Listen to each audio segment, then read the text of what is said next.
안녕하십니까. 청우종합건설 영업부 육건수 차장. 김종환 본부장입니다. 오늘은 저희가 전원주택 땅 구입 시 꼭 알아야 될 사항에 대해서 이야기를 나눠보려고 하는데요. 잘 아시다시피 기본적으로 경사지지 않은 평평한 땅, 일조량이 좋은 땅, 주변에 가축 제한 지역인 땅, 주변에 묘지 등이 없는 땅, 그리고 이제 고압선 같은 게 지나가지 않는 땅, 여러 가지가 있는데 풍수지리에 전반적으로 좋은 땅을 구입하시는 게 좋다는 것을 누구나 다 알고 맞죠. 계신다고 네. 보면 돼요. 그러나 이제 건축을 하는 입장에서는 중요하게 생각하는 부분 중에 하나가 바로 건축 인허가, 그렇죠. 이 부분에 있어서 문제가 있는 땅이냐 없는 땅이냐 하는 그렇죠. 부분이거든요. 이와 관련해서 건축법을 잘 알아보고 땅을 구입해야 하는 것을 알려드리려고 합니다.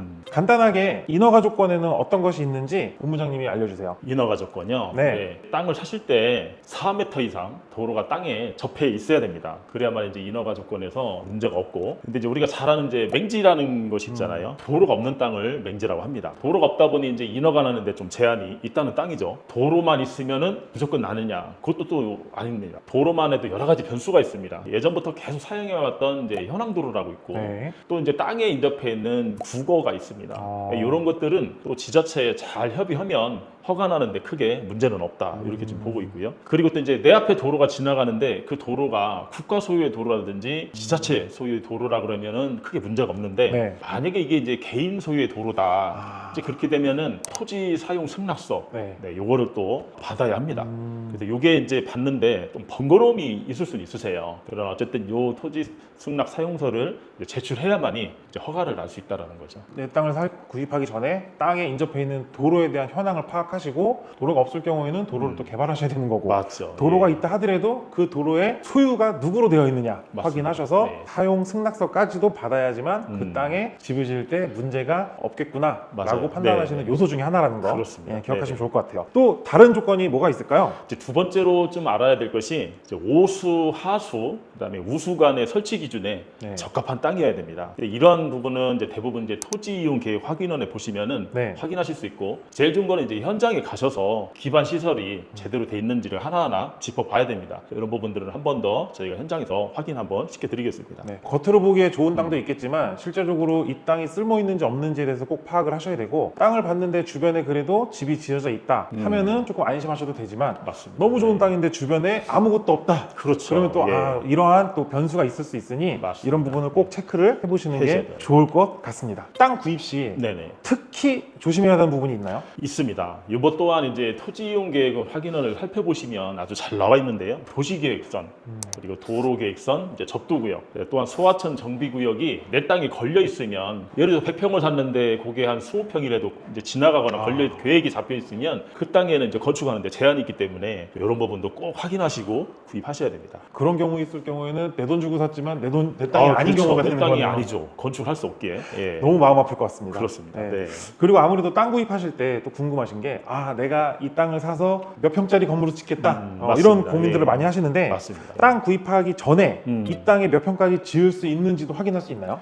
당연히 할 수 있습니다. 정말 땅을 사놨는데 내가 네. 생각했던 어떤 건물의 어떤 평수나 면적 이런 것들이 그 땅에 비해서 못 지는 땅이면은 되게 억울하죠. 그래서 그런 부분을 좀 말씀을 좀 드리는데요. 이 또한 이제 토지 이용 계획 확인원을 보시면, 우리나라 같은 경우는 이제 지역, 지구, 지정 여부를 그 토지 이용 계획원 확인원에서 확인할 수가 있습니다. 그래서 우리나라의 이제 국토에 대한 효율적인 관리를 위해서 모든 토지에 대해서 규제, 제한적인 정책을 좀 펼치고 있는 상황입니다. 그래서 좁은 이제 국토에 비해서 무분별한 이제 토지, 난개발 등을 이제 방지하고, 또 계획적이고 체계적인 그런 이용을 하고자 이런 것들을 이제 규제를 하고 있는데요. 국토계획법에 보면 각 토지의 건물을 짓고자 할 경우 이제 용도 지역이나 용도 지구, 용도 구역으로 이렇게 좀 나눠져 있습니다. 그래서 정해진 용도와 건폐율, 그리고 용적률에 따라서 이렇게 이용하도록 규제를 하고 있는데요. 땅을 사실 때는 꼭 토지 이용 계획 확인원을 꼭 확인하시고, 도시 지역인지, 그리고 또 관리 지역인지, 농림 지역인지, 자연 환경 보전 지역인지를 꼭 확인하셔서 그 땅이 몇 평을 지을 수 있을지 판가름하는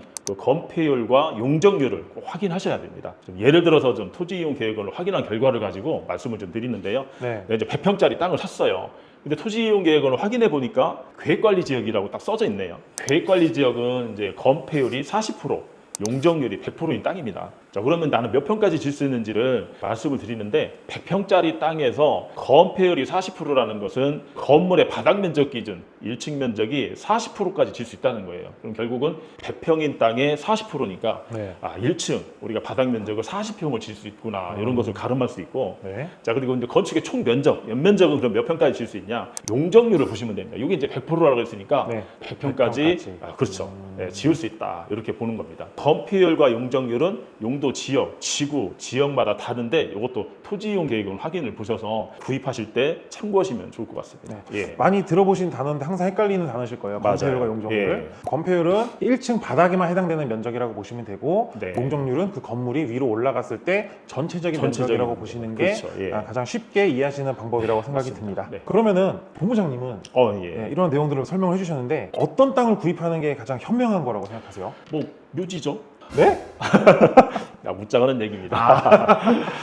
우리나라 땅은 한 28가지로 이렇게 나눠지고 있습니다. 네. 근데 우리가 흔히 잘 알고 있는 것은 논이나 밭, 과수원, 임야, 대지 이런 것들을 이제 땅이라고 볼 수 있는데 뭐 대지 같은 경우는 사실상 집 짓는데 크게 어려움은 없습니다. 그러나 대지 같은 경우는 이제 많이 비싸기 때문에 논이나 밭이나 임야를 좀 많이 구입하시는데 이런 때는 조금씩 제한되는 부분들이 있습니다. 논, 밭, 임야 등에 대해서 네. 이제 토목 허가와 건축 허가를 병행해서 받아야 되는데 논이나 밭이나 과수원 같은 경우는 농지 전용 허가를 받고 그 다음에 진행을 하셔야 됩니다. 그렇게 되면은 농지 전용 부담금이라는 또 세금도 내야 됩니다. 그런 세금에 대한 이제 계산식은 이 화면에 좀 참고하시면 좋을 것 같고요. 네. 또 임야 같은 경우는 산지 전용 허가를 받고 그 다음에 이제 집을 지어야 되는데 이 또한 산지 전용 부담금을 제출하셔야 되고 네.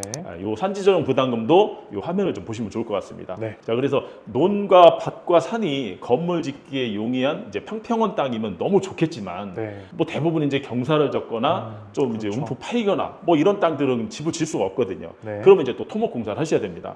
자, 그럼 토목 공사 하시게 되면 집 짓는 데에 대한 전체적인 이제 기간이 좀 늘 것이고 그리고 이제 집만 지면 되는데 또 토목공사를 해야 되니까 네. 비용적인 측면도 당연히 부담이 됩니다.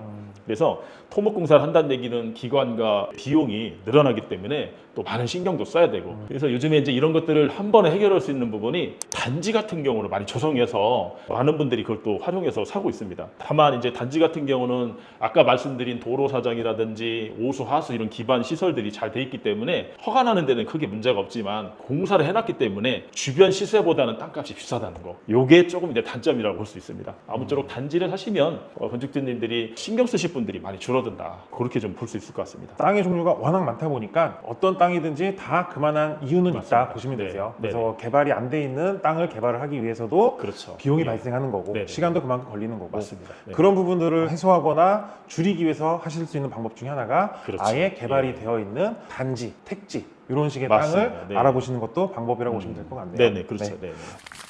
지금까지 이렇게 집 짓기 위해서 좋은 땅 그리고 혹은 피해야 되는 땅 그리고 또 허가 관련된 사항에 대해서 말씀을 드렸습니다. 네네네. 물론 이 내용이 전부는 아니지만 이 외에도 많은 변수들은 있습니다. 더 궁금한 내용이시거나 그리고 혹은 또 질문사항 있으시면은 저희 영상 시청 후에 댓글로 문의 주시거나 저희 회사 홈페이지 그리고 전화로 문의 주셔도 저희가 더 상세히 알려드리도록 하겠습니다. 오늘은 땅 구입에 대해서 알아봤으니까 네. 저희 다음번부터는 실제로 집을 짓기 위한 그렇죠. 진행 절차를 알려드리도록 하겠습니다. 그러면 저희 다음 시간에 뵙도록 하겠습니다. 감사합니다. 감사합니다.